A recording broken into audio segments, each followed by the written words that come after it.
দুই নারী সহ ৩৭৫ আনসার সদস্যকে কারাগারে পাঠিয়েছেন আদালত। রাজধানীর সচিবালয়ের সামনে বেআইনি সমাবেশ ও রাষ্ট্রীয় কাজে বাধার মামলায় তাদের গ্রেফতার করা হয়। বিকেলে ঢাকার চিফ মেট্রোপলিটন ম্যাজিস্ট্রেট আদালতে তাদের তোলা হয়। তাদের বিরুদ্ধে রাজধানীর শাহবাগ, রমনা ও পল্টন থানায় মামলা হয়েছে।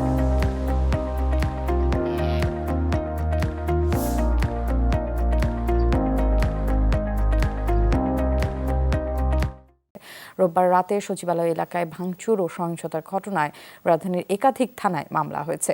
শাহবাগ থানায় ২০৮ জনের নাম সহ অজ্ঞাত ২ থেকে ৩,০০০ জনের বিরুদ্ধে মামলা হয়। পল্টন থানায় ১১৪ জনের নাম উল্লেখ করে ৩ থেকে ৪,০০০ জনের বিরুদ্ধে মামলা হয়েছে। এছাড়া রমনা থানায় ৯৮ জনের নাম উল্লেখ করে অজ্ঞাত ২ থেকে ৩,০০০ জনের বিরুদ্ধে মামলা করেছে পুলিশ। তদন্তকারী কর্মকর্তা বলেন যে আনসাররা সরাসরি এই ধরনের নাশকতা এবং এই ঘটনার সঙ্গে তারা জড়িত, অতএব তাদেরকে জেলখানায় পাঠানো হোক এবং তার বক্তব্য শোনার পর বিজ্ঞ আদালত এই আনসারদেরকে কারাগারে প্রেরণ করে। আমরা বিজ্ঞ আদালতের যে সাবমিশন রেখেছি, বিজ্ঞ আদালত আমাদের সাবমিশন অত্যন্ত মনোযোগ ও ধৈর্য সহকারে শুনেছেন, কিন্তু তারপরেও আমরা জামিন চেয়েছি, কোনো আসামিকে জামিন দেয় নাই। জামিন নামঞ্জুর করে CW আমলে তাদেরকে সকলকে জেল হাজতে প্রেরণ করা হয়েছে।